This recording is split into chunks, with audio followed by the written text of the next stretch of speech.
10 minutos pasaron de las 4 de la tarde, 27 grados la temperatura en la ciudad de Buenos Aires. Elvis, nosotros habíamos comentado en la apertura que hay ni más ni menos que un sorteo interesante para este martes, ¿no? Y que tiene que ver con el invitado. Así es, Edgardo, como habíamos dicho, estamos sorteando la autobiografía de Bill Gaede, llamada El Crazy Chef, así es como lo llamaron a él mientras estuvo preso en los Estados Unidos, y hoy está acá con nosotros, directo desde Berlín, Alemania, para contarnos su historia, en exclusiva casi, porque creo que, Bill, no estás en ningún medio hace unos cuantos años, ¿no? Por suerte, porque la última vez que estuviste era porque te detuvieron, ¿no? Dentro de todo. Sí, correcto. O sea, originalmente ABC, la cadena ABC de Estados Unidos, es la que originalmente puso algo en pantalla. Pero también estuvieron los alemanes, los brasileños, CNN, Fox, estuvieron varias cadenas, ¿no? Y después de eso, bueno, se fue olvidando, ¿no?, el tema, después de que fui a prisión específicamente. Y bueno, y ahora nuevamente empiezan con una historia que quieren poner en el cine, específicamente en forma de documental. Claro, porque esto que te pasó a vos ocurrió en los 80s y principio de la década del 90, ¿no? Es correcto. Bueno, contanos un poco... La historia, ¿no? Claro. Que es lo que mucha gente ya quiere escuchar. Algunos dejaron mensajes ahí en Facebook diciendo vamos a escucharlo. ¿Cómo se resume una historia tan particular, de alguna manera? Bueno, aún con el resumen es bastante compleja, pero sí se puede resumir. Yo empiezo a entregar información a los cubanos a través de sus embajadas. Es información de circuitos integrados de cómo manufacturar, cómo procesar, cómo fabricar un circuito integrado. Y esta información llega a Cuba. Los cubanos la comparten con lo que se llama el Pacto de Varsovia. Hoy en día ya no existe, pero en ese tiempo era el mundo comunista, era el mundo de Rusia, la Unión Soviética, Alemania Oriental, Bulgaria, y esos países específicamente se benefician con esta tecnología. A cambio, los rusos entregan a los cubanos equipos con que procesar circuitos integrados. Entonces, los dos países se beneficiaron de esa manera, ¿no es cierto? Sí. Esto dura durante unos 11 años, más o menos, y llega un día donde unos agentes de inteligencia de Cuba, que se habían hecho amigos míos y de mi mujer, nos piden que vayamos a la CIA, que nos entreguemos, y que ellos van a entregar información de otra índole. La información que entregan a ellos es información ya de carácter de agentes secretos en el exterior, encubiertos, ¿no es cierto? Y esa información yo la llevo a la CIA, yo me entrego a la CIA, les confieso mis actividades. Ahora, pero, a ver, Sí, esto sí. de entregarse a la CIA. Uno, obviamente nosotros por ahí, y seguramente la gente que está escuchando, Sí. tiene cierta idea muy cinematográfica, ¿no? De ese momento, de esa secuencia, de esa instancia de un agente secreto entregándose, ¿no?, a esta organización. ¿Cómo es eso realmente? ¿Es así como lo retrata una película? Bueno, no? depende de qué película viste. Claro. Hay distintas películas. Hay una película, ¿cómo se dice? He came out of the cold o algo así, que vino del frío, ¿no es Sí. cierto? Que aparece de la nada el tipo. Y es más o menos así mi caso. Yo alquilo un coche en Washington, en la ciudad de Washington DC, en la capital. Llamo por teléfono. Primero alquilo un coche, me voy hacia la CIA y me acerco a una ventanilla que tienen ahí y les digo que quiero hablar con lo que se llama un case agent, un agente de casos, Sí, ¿no es cierto? sí, sí. Y entonces me dice, bueno, que parqué el coche más adelante, me dicen dónde parquear, salgo del coche, me meto por unas puertas dobles de vidrio y hay un tipo ahí y le digo, sí, que quiero hablar con un agente, un case agent, nuevamente.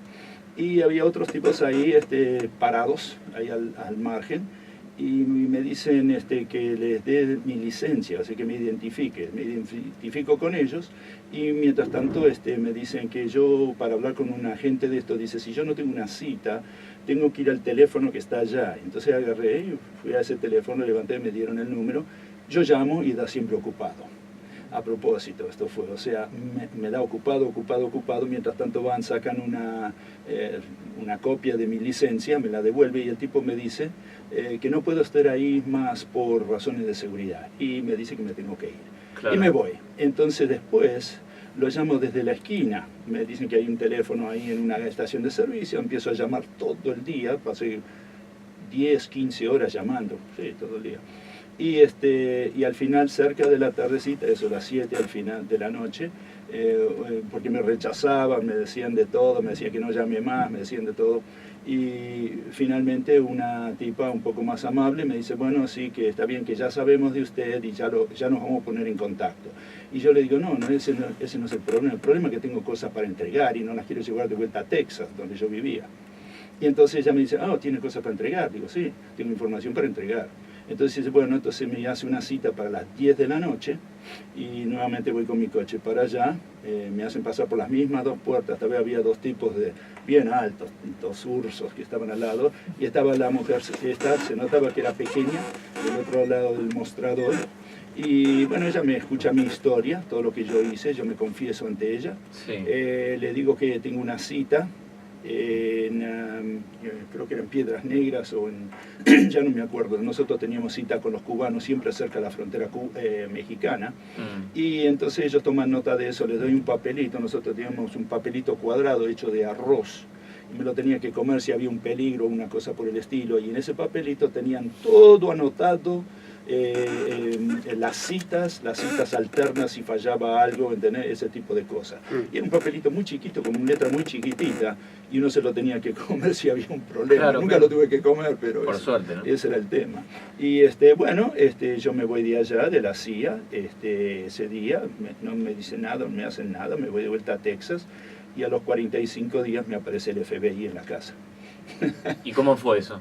Y bueno, me llaman realmente al trabajo, ellos me llaman al trabajo, yo había dejado mis teléfonos, me llaman al trabajo y me dicen, sí, lo estoy llamando por el tema de su visita a la CIA hace 45 días atrás, queremos hacer una cita con usted, y bueno, digo, ok, y era un lunes esto, y le hicimos para el miércoles, entonces ese miércoles, fin de septiembre, que aparecen 2 agentes del FBI, en mi casa, donde nuevamente les cuento la historia, qué es lo que había pasado y qué es lo que proponían los agentes cubanos. Ok, ahí empezó tu trabajo como doble agente, por decirlo de alguna manera, ¿no? ¿Qué año era?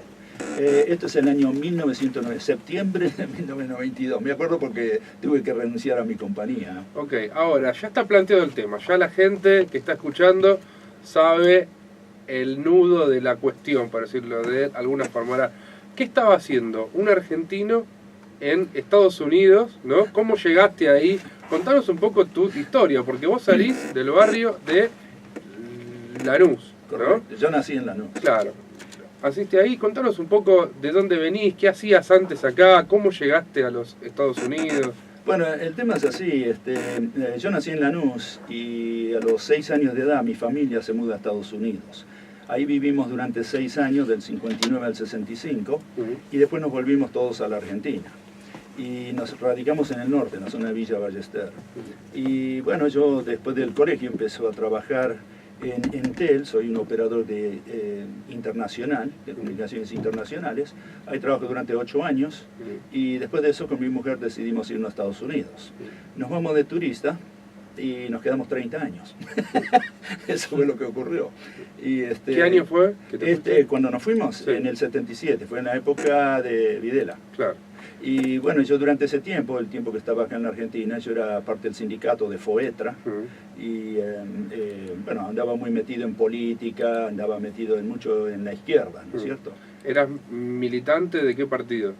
Bueno, ¿O simpatizante? Yo ya era un doble agente desde esa época. Yo pertenecía a la juventud peronista oficialmente, extraoficialmente yo era del ERP. Claro. Entonces esa era la línea que yo seguía, y teníamos un grupo que planificaba operaciones urbanas, ¿no es cierto? Y bueno, después de que matan a Santucho, que fue mediados del 76.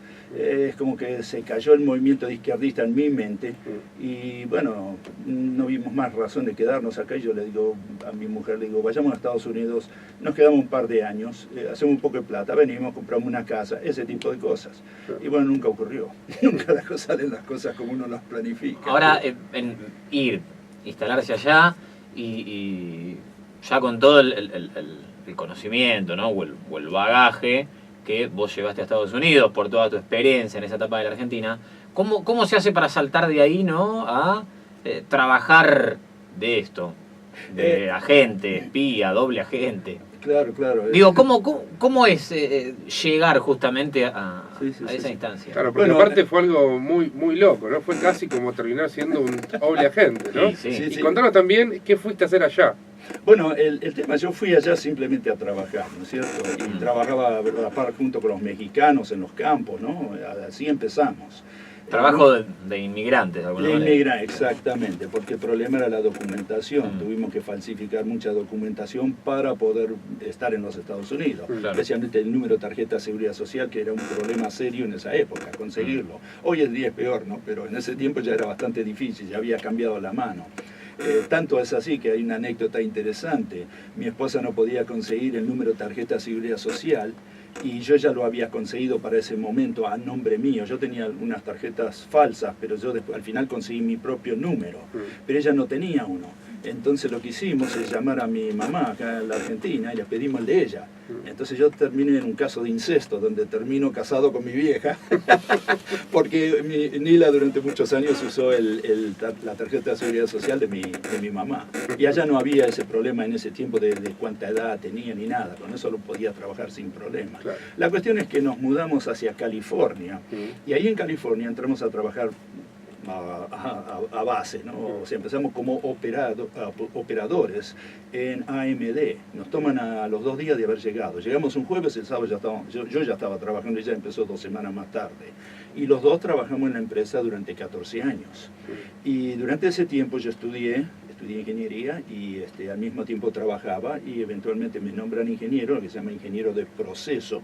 Es una persona que sabe procesar los circuitos integrados, ¿no? De pe a pa, ¿no es cierto?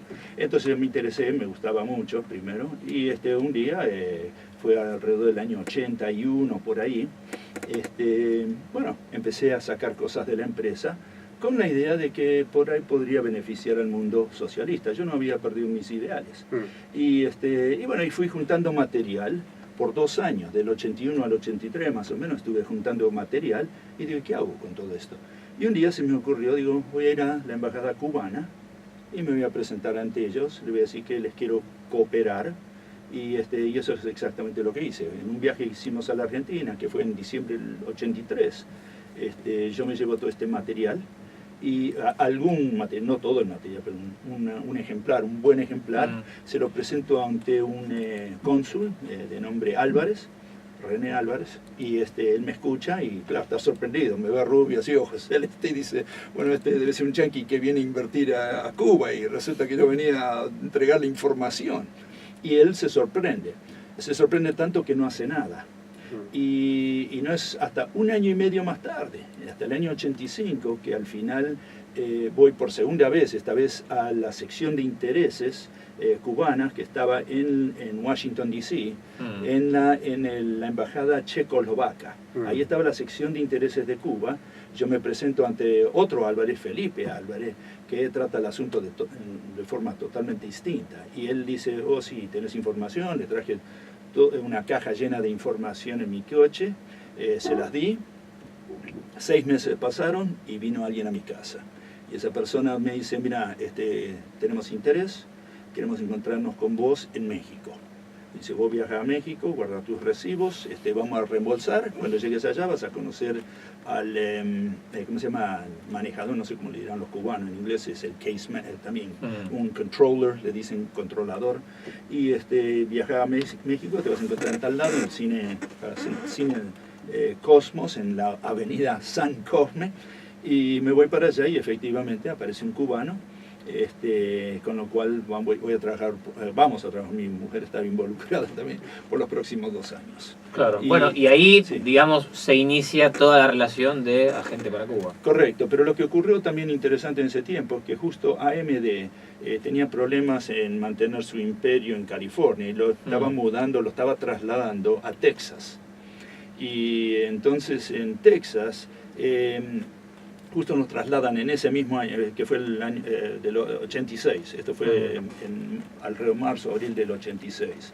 Y justo me trasladan, entonces yo le propongo a los cubanos, le digo, la verdad que en lugar de viajar a la Ciudad de México en avión, sería mucho más conveniente, por razones de seguridad y el volumen que puedo entregar, el viajar directamente con el coche a través de la frontera de Texas, ¿no?, a México, y encontrarnos en las ciudades limítrofes. Y eso es lo que vamos a hacer por los próximos 8 años. O sea, ahí empezamos a encontrarnos en lugares como Piedras Negras, Ciudad de Acuña, Matamoros, ¿no? Claro. Bueno, digamos que hasta el momento el relato se ajusta a lo que muchos de nosotros imagina producto de esto, ¿no?, de la cercanía con la ficción. Hay gente que quiere consultar cosas, pueden dejar mensajes en nuestro perfil de Facebook, en el de Frecuencia Cero, en donde van a participar del sorteo, y también en el de Contragolpe. Pueden comunicarse, si no, a contragolpe@frecuenciacero.com.ar, si no, llamar al 4635-7391. Nos vamos a ir a un pequeño segmento de relajación en donde la gente hace muchas promesas que luego no va a cumplir, y al regreso seguiremos conociendo algo más de la vida de Bill Gaed.